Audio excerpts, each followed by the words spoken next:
I believe in the evil in human nature. This is a wicked world. In a wicked world, wicked people are born.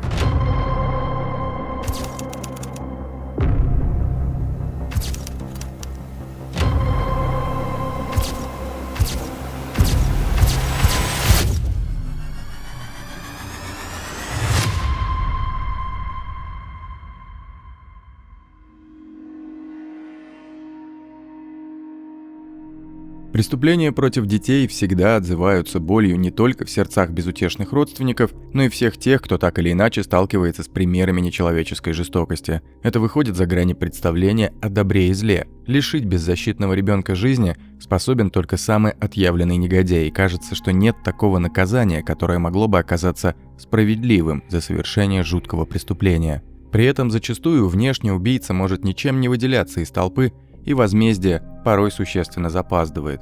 8-летняя Эйприл Мари Тинсли была похищена и убита в Форт Уэйне, штат Индиана, в 1988 году. Шокирующая история этой маленькой девочки доказывает, что никогда не стоит прекращать попытки разоблачить преступника.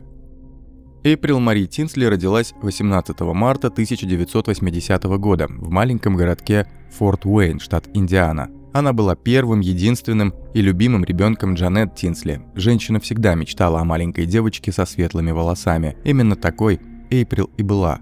Она была умной и веселой. Девочка училась в начальной школе Фэрфилда и была членом детского хора Объединенной методистской церкви Фейт. У нее было множество друзей, которые жили неподалеку. 1 апреля 1988 года 8-летнюю Эйприл раньше отпустили из школы. После обеда она спросила мать, можно ли ей пойти в дом подруги, который находился всего в нескольких кварталах. Джанет согласилась и попросила девочку позвонить, когда она доберется. Мать напомнила Эйприл взять зонтик, потому что около 4 часов дня ожидался дождь. В связи с этим Джанет попросила вернуться домой раньше этого времени. Эйприл согласилась. Она прошла несколько кварталов до дома подруги, позвонила матери, как и обещала, и провела день, играя со сверстницей. Когда наступило оговоренное время, а Эйприл не вернулась, Джанет очень забеспокоилась. Девочка никогда раньше не опаздывала. К сожалению, тревога оказалась не напрасной. Девочка так и не вернулась домой живой. Джанет позвонила матери подруги Эйприл, но полученная информация только еще больше ее испугала. Подруга девочки рассказала, что в 15:00 Эйприл вышла из парка, в котором они играли, и направилась домой.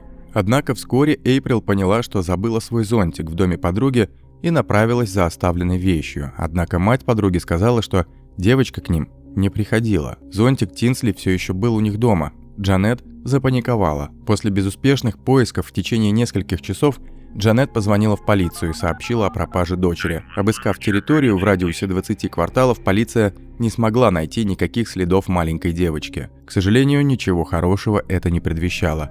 Полиция подозревала, что Эйприл была похищена. В течение следующих 3 дней полиция, семья Тинсли и сотни добровольцев искали Эйприл. Все население городка было парализовано от страха. Обыватели задавались вопросом, не действует ли в их районе похититель детей. 4 апреля 1988 года, через 3 дня после исчезновения Эйприл, один из жителей города, занимавшийся бегом, нашел тело маленькой девочки на расстоянии около 12 метров от обочины дороги. Тело было обнаружено примерно в 32 километрах от ее дома. Личность девочки удалось установить по одежде. Сомнений не осталось. Исчезновение было не случайностью, а результатом злого умысла. Эйприл Тинсли была похищена и убита. Девочку нашли полностью одетой, но была некая странность. На Эйприл была только одна туфля, вторую обнаружили на противоположной стороне улицы от того места, где было найдено ее тело. Полиция заподозрила, что убийца расправился с жертвой в другом месте, но вывез тело подальше. Полицейские предположили, что когда преступник избавился от трупа, он заметил, что одна из туфель жертвы все еще находится в салоне машины. В итоге убийца просто выбросил улику из окна автомобиля. Вскрытие Эйприл показало, что смерть наступила в результате удушения. Экспертиза также показала, что 8-летняя девочка подверглась сексуальному насилию. С тела и одежды жертвы удалось собрать биологические следы преступника, но в 1988 году анализ ДНК обычно не использовался в уголовных расследованиях. Некоторые свидетели сообщили о том, что, возможно, видели момент похищения. Один из них заявил, что видел маленькую девочку, соответствующую описанию Эйприл, когда она гуляла в парке. Этот свидетель рассказал, что к маленькой девочке подъехал синий грузовик, а затем уехал в обратном направлении. Люди, которые были неподалеку, не слышали и не видели ничего подозрительного, поэтому они не осознавали, что только что стали свидетелями похищения. Человек, который давал эти показания, предположил, что это мог быть отец маленькой девочки. На основе воспоминаний свидетеля о мужчине, который управлял грузовиком, был составлен фоторобот подозреваемого. Другой свидетель рассказал, что рядом с местом, где 4 апреля 1988 года было найдено тело Эйприл,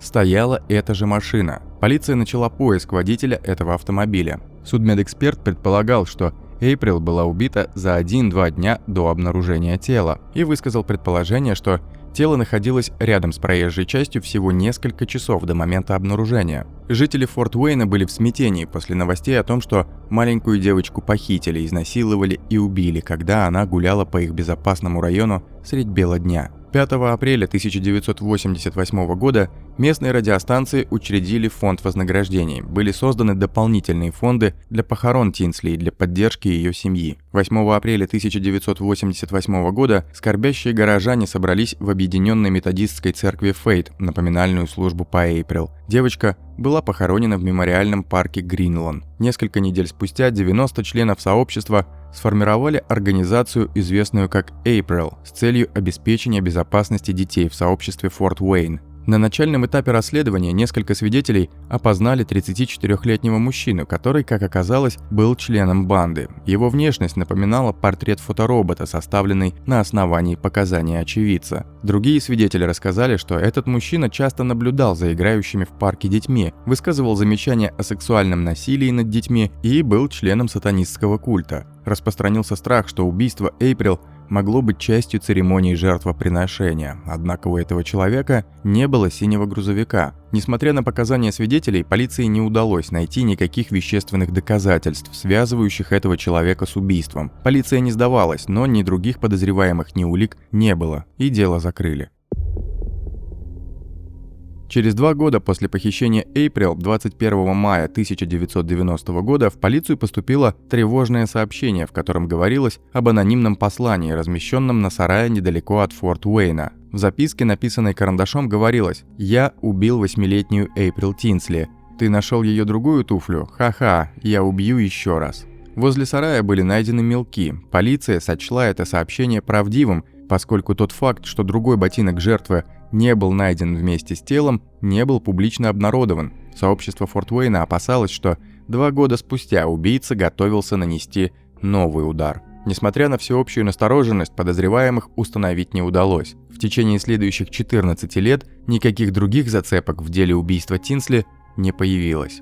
Однако в 2004 году в выходные, посвященные Дню памяти, в районе Форт Уэйна были найдены сразу 4 пугающие записки. Анонимные письма были адресованы маленьким девочкам, которые были того же возраста, что и Эйприл Тинсли в момент ее убийства. Кристал Хикс наслаждалась бранчем в своем доме в Грабеле, штат Индиана, и была шокирована, когда 7-летняя дочь Эмили передала ей пластиковый пакет, найденный в корзине ее розового велосипеда. В нем была записка с массой ошибок и ужасающего содержания. На листочке было написано: «Привет, дорогая, я наблюдал за тобой. Я тот же человек, который похитил и совершил изнасилование Эйприл Тинсли. Ты моя следующая жертва. Если ты не сообщишь об этом в полицию, и если я не увижу это в газете завтра или по местным новостям, я взорву твой дом». К записке прилагался использованный презерватив. Хикс подумала, что это дурная шутка. Действительно, поверить в серьезность послания здравомыслящей женщине было непросто. Она подумала, что, должно быть, пугающую записку подбросил приятель ее сына-подростка. Кристал просто не знала имя Эйприл, нацарапанное на бумаге нечетким, будто детским почерком. Женщина не была знакома с этой трагической историей. Однако друг семьи, который присутствовал на бранче, знал, кто такая Эйприл. Как местный житель, он прекрасно помнил про ужасное преступление, и ему было известно, что убийцу поймать не удалось. Он сказал: «Кристал, я думаю, тебе нужно позвонить шерифу и заставить его прийти». В Впоследствии было установлено, что все 4 записки были написаны на одинаковой желтой бумаге в линейку и выглядели так же, как сообщения 1990 года в сарае. К посланиям, помещенным в полиэтиленовые пакеты, были добавлены использованные презервативы, содержащие сперму, и фотографии мужских гениталий, сделанные на полароид. Письма были написаны тем же почерком, с теми же грамматическими и орфографическими ошибками, как в записке 1990 года. Эти отвратительные послания от неграмотного и циничного преступника вызвали неподдельный страх у местных жителей. Слишком многое указывало на то, что вернулся злодей, которому удалось избежать правосудия много лет назад. Причем осмелевший душегуб и насильник действовал так, как будто издевался и над встревоженными жителями городка, и над правоохранительными органами. Убийца доставлял эти записки девочкам в возрасте от 5 до 9 лет, вызывая панику и вполне резонное возмущение общественности. 3 послания, как и то, что нашла Хикс, были размещены на велосипедах, а одно подброшено в почтовый ящик. Анализ ДНК и спермы в презервативах показал шокирующий результат. Сомнений не осталось. ДНК совпала с генетическим материалом, найденным при расследовании преступления против Эйприл Тинсли в 1988 году. Полиция пыталась сделать все, чтобы выиграть время и найти распоясавшегося злодея до того, как он снова совершит преступление. Судя по демонстративному стилю поведения, убийца либо хотел, чтобы его поймали, либо хотел заполучить внимание средств массовой информации. В любом случае, над маленькими девочками нависла серьезная угроза. Содержание анонимных посланий, как и требовал злодей, было публично обнародовано, что привело к неожиданным последствиям. Некий молодой человек сообщил, что убийцей может быть его отец. Он водил синий грузовик в 1988 году и перекрасил его вскоре после убийства Эйприл Тинсли. Новый подозреваемый был зарегистрирован сексуальным преступником. Ранее он был уличен в сексуальном насилии над ребенком. По словам сына мужчины, он часто использовал такие слова, как «привет, дорогая» и «ха-ха». Кроме того, его отец жил недалеко от того места, где исчезла Эйприл, и часто делал непристойные фотографии своих половых органов на полароид. Подозреваемого вызвали на допрос, от него потребовали, чтобы он объяснил, чем он занимался 1 апреля 1988 года. Странно, но подозреваемый помнил, что делал 16 лет назад в конкретный день. Показания казались убедительными, но проверки не выдержали. Полиция узнала, что алиби было ложным. Мужчина не работал 1 и 4 апреля 1988 года. Однако на основании косвенных улик появилась возможность взять образец ДНК у подозреваемого. Результат отчасти разочаровал. ДНК не совпала ни с одним из известных преступников в системе. Несмотря на огромное количество косвенных улик, этот человек не был убийцей Эйприл или человеком, который преследовал и оставлял непристойные вещи для маленьких девочек в Форт Уэйне. Подозреваемого отпустили. Разумеется, такая ситуация не могла устроить жителей городка и ближайших окрестностей, ведь педофил оставался на свободе, и кто знает, в какой момент он мог решиться на новое преступление. Даже спустя много лет после того, как Эмили нашла жуткую записку в корзине своего велосипеда, страх преследовал ее. Она утверждала, что все еще боится. «Я воздерживаюсь от выхода на улицу, если на улице темно. Хоть ему и нравились маленькие девочки со светлыми волосами и голубыми глазами, я все равно боюсь». Наверняка похожие чувства испытывали все обитатели Форт Уэйна. Полиция не сдается. В 2009 году ФБР создает профиль подозреваемого, охарактеризовав его как человека с длительным и стойким сексуальным влечением к детям. В профиле убийца описывался как белый мужчина в возрасте от 40 до 50 лет, живущий или работающий на северо-востоке Форт Уэйна, округа Аллен, с доходом от низкого до среднего. Впрочем, эта ориентировка, конечно, была недостаточно детальной. Под нее потенциально попадало огромное количество людей. В апреле 2009 года телевизионная программа «Самые разыскиваемые в Америке» освещала историю Эйприл, надеясь раз и навсегда идентифицировать убийцу. Новых зацепок, к сожалению, не было. Специализированное издание Crime Watch Daily рассказывала про это преступление в 2016 году, но в результате выпущенных материалов не появилось новых улик, способных разоблачить убийцу. Телепередача «Дело с Паулой Зан» освещала историю Эйприл в 2018 году. Выпуск вышел в эфир 15 июля 2018 года. Эта дата, как окажется позже, станет поворотной в расследовании давнего преступления. В 30-ю годовщину смерти Эйприл ее мать Джанет рассказала то, что она хотела больше всего узнать об убийце. «Главный вопрос, который я хотела бы задать – почему?» – сказала женщина. Что выделяло ее больше всего? Это был главный вопрос, который я задавала ему бы снова и снова. Почему? Еще в 2015 году полиция Форт Уэйна отправила часть ДНК по делу в Parabon Nanolabs. Эта лаборатория использует ДНК для создания фоторобота. Благодаря уникальной технологии возможно предположить, как выглядит человек. Полученный рисунок показал, что подозреваемым был белый мужчина британского или немецкого происхождения с каштановыми волосами и карими глазами. Лаборатория установила, что у подозреваемого была очень светлая кожа. Это соответствовало оригинальному эскизу, основанному на описании очевидца. Parabon Nanolabs также использовала сайт генеалогии GEDmatch, чтобы идентифицировать родственников подозреваемого. Теперь, когда многие люди бесплатно предоставляют свою ДНК для таких программ, как Ancestry и 23andMe и сайтов с генеалогическими поисками родственников, судебно-медицинская генеалогия стала новым инструментом расследования. В мае 2018 года, всего через 2 недели после того, как полиция Калифорнии применила анализ генетической ДНК для ареста убийцы по недавнему делу, детектив Брайан Мартин организовал генетическое тестирование ДНК по делу Эйприл Тинсли. Прогрессивные технологии снова оказали неоценимую помощь. Контракт на проведение испытаний заключила компания Parabon Nanolabs. К исследованию этого дела была привлечена специалист по генеалогии Сиси Мур, известная тем, что она раскрывала уголовные дела с помощью судебно-медицинской генеалогии. «Я действительно ценю правоохранительные органы. Они мыслят нестандартно, они сразу же вмешались и использовали эту невероятную технологию, чтобы помочь семьям жертв обрести покой», — сказала Мур. В ходе тестирования 2 июля удалось сузить круг подозреваемых по делу до Джона Д. Миллера и его брата. Подозреваемый является жителем Граббелла, штат Индиана, причем жил 59-летний мужчина в трейлере. Психологический портрет нового подозреваемого соответствовал типичному профилю жесткого педофила. Соседи охарактеризовали Миллера как злобного одиночку со вспыльчивым характером, плохо соблюдающего правила гигиены. Наиболее тревожной была привычка Мюллера проходить несколько сотен футов от дома до местного поля для софтбола, где он смотрел, как играют дети. Полиция провела расследование в отношении Джона и его брата. Впрочем, с арестом не спешили, для этого нужно было найти веские доказательства. 9 июля удалось собрать материал для анализа ДНК из презерватива, который Джон выбросил в мусорное ведро. Результат совпал с тем, который был найден в 1988 году. Сомнений не осталось. Они нашли убийцу Эйприл Тинсли. Полиция прибыла в дом Джона Д. Миллера 15 июля 2018 года. Они спросили Джона, знает ли он, почему они к нему пришли. Мужчина ответил односложно: Эйприл Тинсли.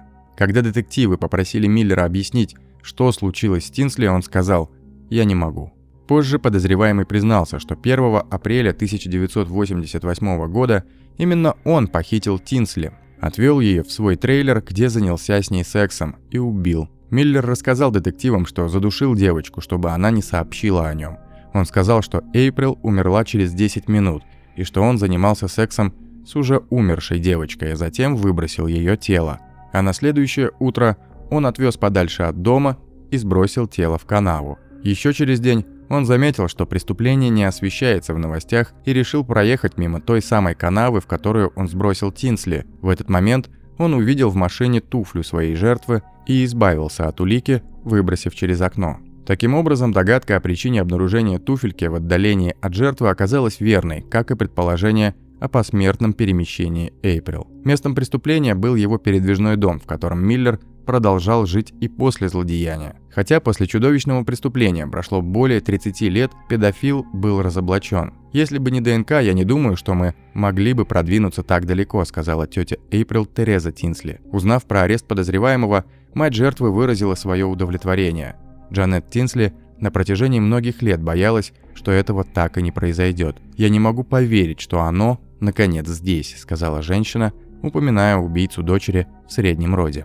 7 декабря 2018 года Джон Д. Миллер признал себя виновным в убийстве и растлении малолетних. Он был приговорен к 50 годам лишения свободы за убийство и еще к 30 годам за растление малолетних. Джон Д. Миллер, также известный как заключенный номер 264.854, в настоящее время отбывает наказание в исправительном корпусе в Ньюкасле, штат Индиана. Право на условно-досрочное освобождение у убийцы и насильника появится лишь в 2058 году. Впрочем, надеяться на то, чтобы увидеть свободу, ему вряд ли стоит, ведь к этому моменту ему должно будет исполниться 99 лет.